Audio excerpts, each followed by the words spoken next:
Alors, comme je vous ai dit, chers éleveurs, après avoir parlé des types d'élevage, nous parlons maintenant ici des systèmes d'élevage. Différents systèmes. Aujourd'hui, si on n'est pas en train de réussir dans l'élevage de porcs, c'est-à-dire à porciculture, c'est parce que chez nous, nous faisons des choses comme nos aïeux l'ont fait. Mon grand-père, lui, faisait comme ça et c'est comme ça. Bon, il laissait ses porcs déambuler au quartier, après ils vont revenir. Ça ne va pas nous permettre d'évoluer.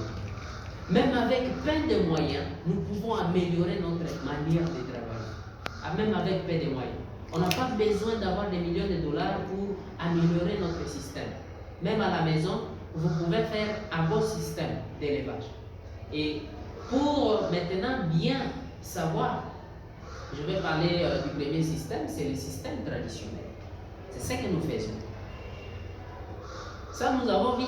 D'ailleurs, nous, les gens qui vivent à côté des mosquées, à côté des musulmans, perdent souvent des porcs. Pourquoi? Parce qu'ils appliquent plus les systèmes traditionnels, ce que moi j'appelle artisanal, archaïque.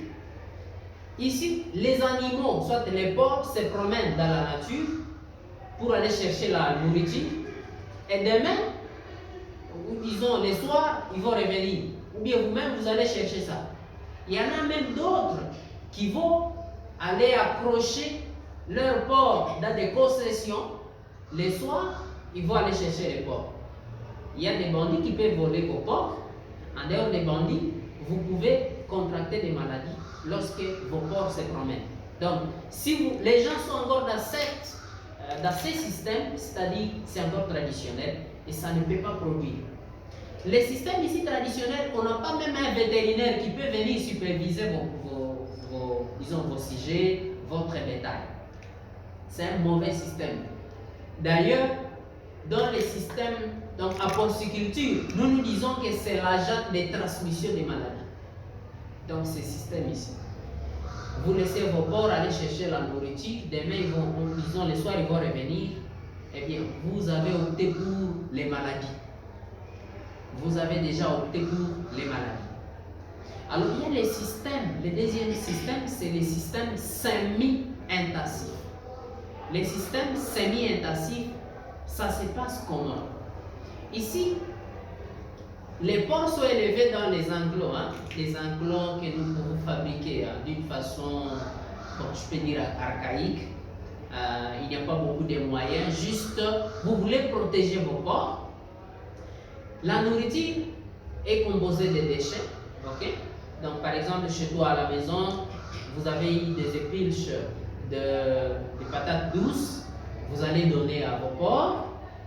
Et il y a des plantes que vous avez amenées par exemple du champ, vous donnez à vos porcs. Il y a aussi d'autres sous-produits. Et ici, ces systèmes, les gens qui les font à la maison ne dépassent pas 1 à 5 animaux. Donc dans la cage. Les systèmes intensifs, ça veut dire quoi? Je vais construire une cage à la maison. Ok? Alors, lorsque j'ai construit cette cage, je vais mettre mes porcs ou bien les porcelets dans cette cage, mais je vais chaque fois les amener la nourriture. Alors, cette nourriture sera composée de quoi? Il y aura des déchets que je vais collecter par-ci, par-là. Il y aura les restes de nourriture que je vais collecter aussi par-ci, par-là. Je vais amener à mes porcs. Et ça, vous dites, moi je vais éviter les maladies. Ça, vous n'êtes plus dans le système traditionnel où ce sont les porcs eux-mêmes qui partent chercher, mais c'est à vous d'aller chercher. Ça vous permet de faire ce que nous appelons la collection des aliments. Même si cette dame m'a amené les déchets, mais moi-même je vais choisir ce que je vais prendre. Les restes, je vais jeter. Mais aussi, ce système est dangereux parce que les voisins peuvent venir avec les déchets. Ils disent, ah bon, je vis quand même que chez toi vous avez des porcs. Je pense que ça peut vous servir. Ça peut être empoisonné. Donc, ça présente aussi toujours des dangers. Si vous appelez tout le monde à vous amener de la nourriture, ou bien de l'alimentation, Nous avons maintenant les systèmes ici intensifs. Ok? Les systèmes intensifs. D'ailleurs, c'est le système vraiment le plus utilisé dans le monde commercial des porcs. Comment ça se passe? L'éleveur, lui, il dit, niet, je n'achète pas, je ne cherche pas, disons, la provente à l'extérieur. Moi-même, je produis la provente, mais soit la nourriture pour mes porcs, ou soit je l'achète au marché pour éviter quoi? Les maladies, pour éviter beaucoup de complications. Donc, c'est vraiment un système qui répond, disons, aux besoins spécifiques de nos porcs. Et ici, ce système peut aller entre 10 à 50 porcs. 10 à 50 porcs. Au Brésil, j'ai un ami là-bas. Lui, aujourd'hui, dans le système ici intensif, il est à 5000 porcs par an. C'est ce qu'il est en train de produire. Ici à Kambala, il y a une dame aussi, c'est une amie. Elle est en train de produire 3000 porcs par an. 3000 porcs par an. C'est toujours dans le système ici intensif. Parce qu'eux, ils se sont déjà développés dans la production de l'alimentation. Il dit, ok, moi je vais produire les porcs qui ont autant de kilos. Je vais faire un mélange de nourriture. Je vais mélanger des maïs, je vais mélanger des tourteaux, je vais prendre du soja.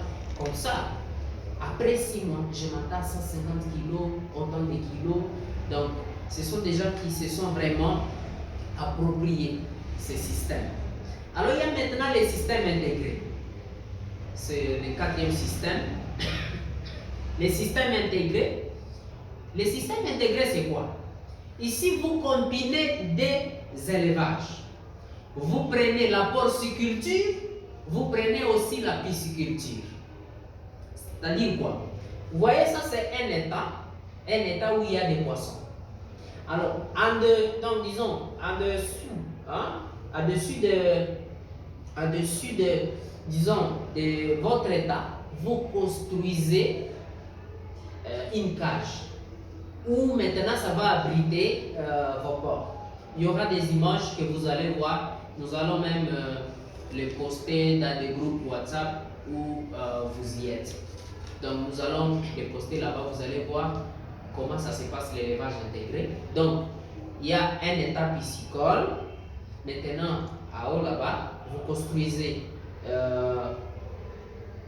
disons une cage où vous allez mettre les porcs. Alors, les déjections qui vont sortir de votre cage vont constituer la nourriture pour vos poissons. Parce que après 2 ou 3 jours, les déjections là se transforment en asticots. Et les asticots sont vraiment bénéfiques pour les poissons. Alors, c'est ce que nous appelons élevage intégré. Donc, vous faites au même moment l'élevage des poissons, au même moment vous faites l'élevage des porcs. Donc l'eau de l'État va vous servir à nettoyer quoi? Votre cage. Au même moment, les déjections qui vont sortir de votre cage vont vous servir à nourrir les poissons. Donc vous allez, et d'ailleurs cet élevage permet à ce que vous produisez beaucoup, mais à un coût moins cher. Et c'est très très important pour ceux-là qui ont par exemple des états piscicoles qui peuvent intégrer ces systèmes dans leur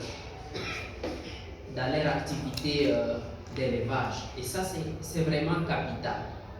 Alors, comme je disais, si nous voulons réussir, il faut bien choisir.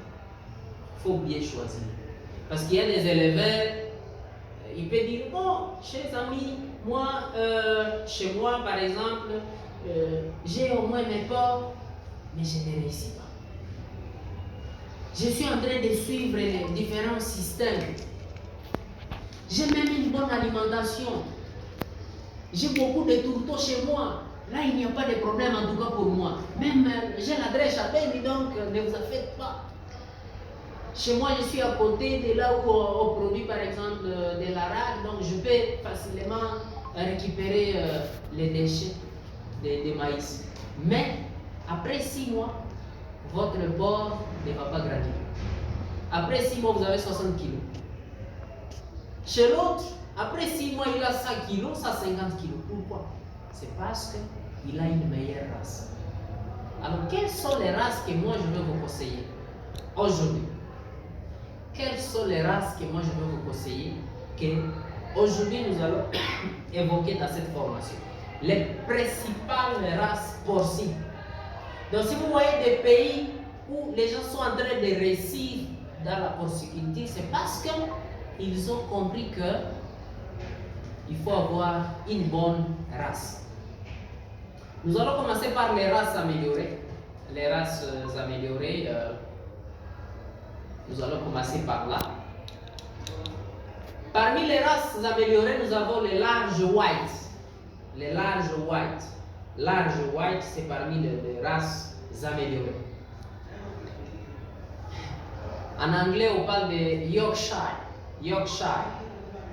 Y-O-R-K-S-H-I-R-E.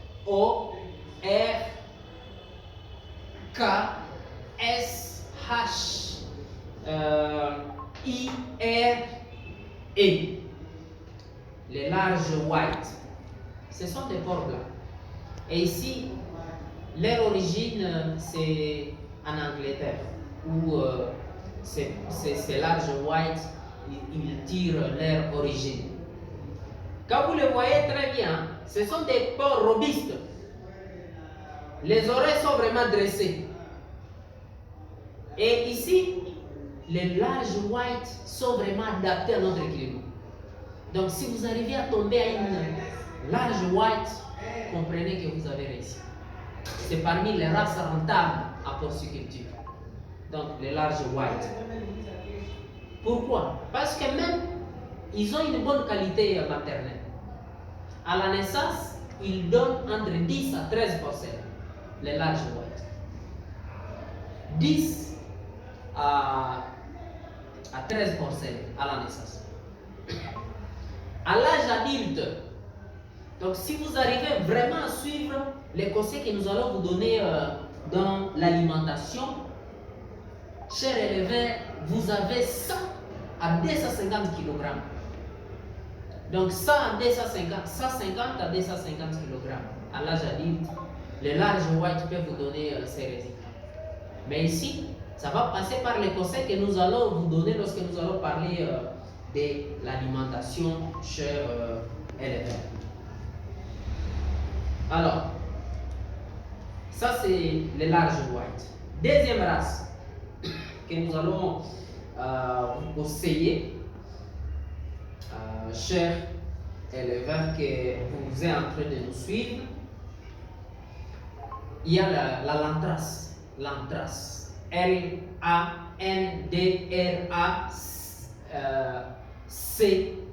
Landrace.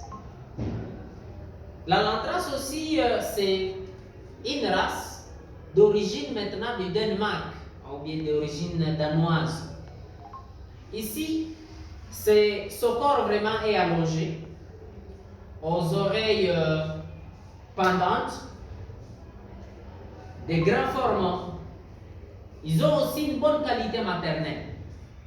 Mais ici, la différence qui existe entre le large white et la landrace est qu'une fois la landrace est stressée, donc elle est directement assassine. Par exemple, la landrace, elle aime beaucoup la propreté qu'est la large white. Donc facilement, vous avez la landrace chez toi, vous ne faites pas attention à la propreté ou bien soit à l'alimentation, elle sera stressée. Elle risque même de tomber malade, cette race ici. Comment est la naissance? La landrace, elle donne entre 8 à 12 porcelets à la naissance. Le poids adulte, c'est entre 100 à 200 kg. 100 à 200 kg. 100 à 200 kg, le poids adulte. Et ça, c'est important de le souligner. Donc, c'est 100 à 200 kg que la landrace va vous donner lorsque vous pouvez l'élever chez vous à la maison. Nous allons vous montrer même des images tout au long de cette vidéo. Il y a l'autre race qu'on appelle la Duroc Jersey. Duroc Jersey. Duroc Jersey. Duroc Jersey.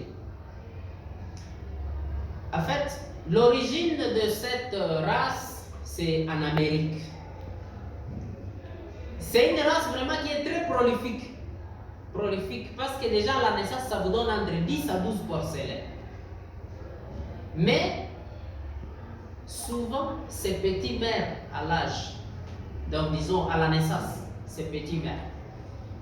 Donc, pour vraiment un éleveur qui n'a pas de moyens, il peut avoir des complications avec le Duroc ici. Parce que déjà à la naissance, même si ça va vous donner 12 porcelets, mais vous pouvez vous retrouver avec 5. Oui. Parce que ces petits ne sont pas vraiment robustes ou bien forts à la naissance.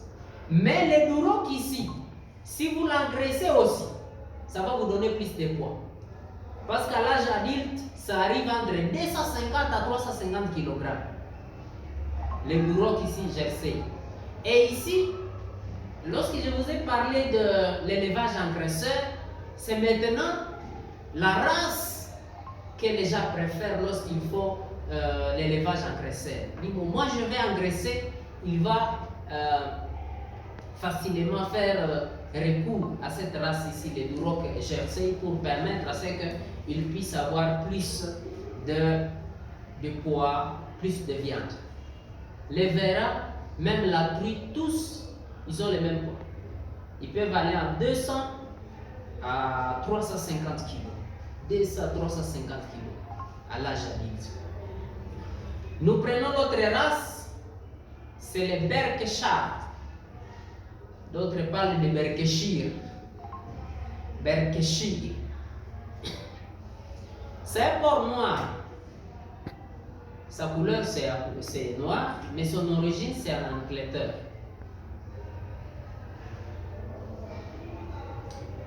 Vous voyez les pattes des porcs.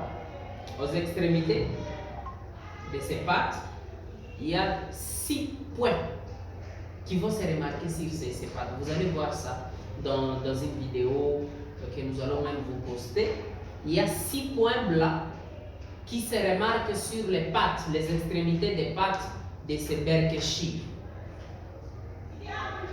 Même sur les groins. Hein? Vous voyez les groins ici. Hein? Ce que nous appelons la bouche. Il y a aussi des points qui se remarquent. Même à la queue.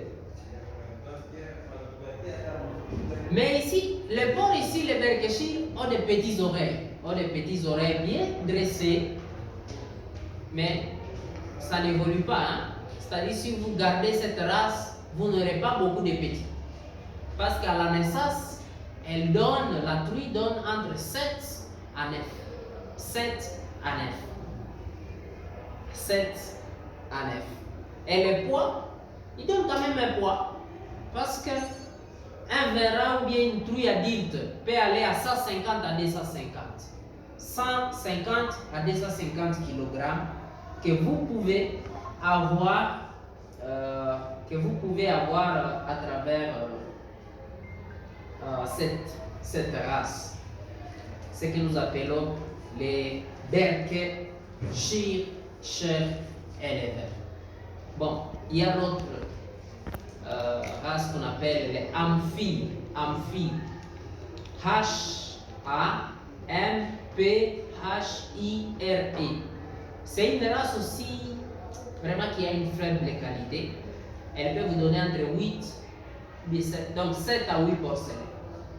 7 à 8 porcelets.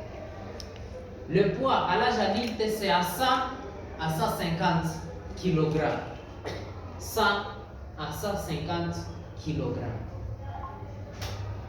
Ça, ce sont les races améliorées. Ce sont les races améliorées que vous allez trouver, donc au marché. Mais une chose que je vais souligner, les bonnes races, on ne les retrouve pas partout. Les bonnes races, on ne les retrouve pas au marché. Mais les bonnes races, on les retrouve chez les meilleurs éleveurs. Chez les meilleurs éleveurs, c'est là où on va retrouver les meilleures races. Et les meilleurs éleveurs, ce sont les éleveurs qui veulent à ce que la production soit étendue. Un éleveur, lui, ne va pas s'approcher à lui. Il se dit, bon, en tout cas, si ce n'est pas moi, donc, en dehors de moi, personne ne peut pas produire. Lui, il peut dire, moi-même, je ne peux pas réussir. Mais ensemble, nous pouvons réussir. Parce que moi, je me suis toujours dit, aujourd'hui, à Butembo, nous consommons beaucoup l'extérieur. Nous consommons beaucoup l'extérieur.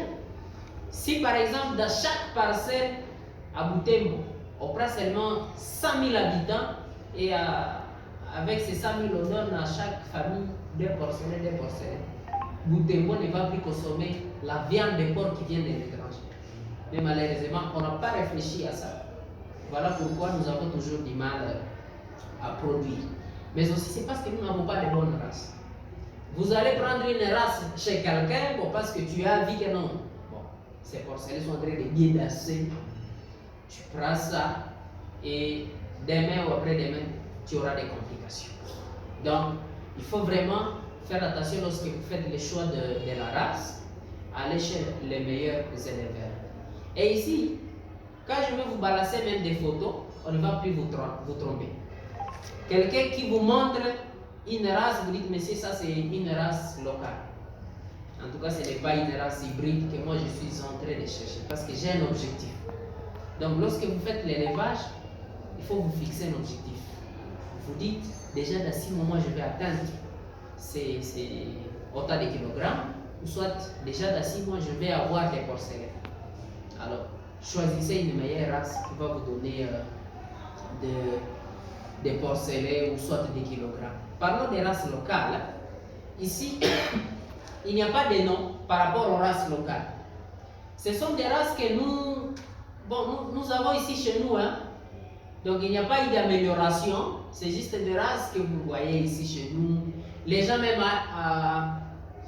ils se dirigent au niveau de l'autre pour aller chercher ces races. Ce sont des races qui ont plusieurs souches. Elles sont rustiques, des petits formants. C'est vrai, ça douce. Ça douce, oui. Ils ont une meilleure qualité maternelle, c'est vrai. Mais ils ne sont pas prolifiques. Parce que facilement, ça peut vous donner entre 4 et 6 porcelaines. 4 et 6 porcelaines à la mise bas. Le poids disons, d'une truie ou bien d'un véran adulte, c'est entre 40 et 60 kg. 60 et 40 pour les races locales. 60 et 40.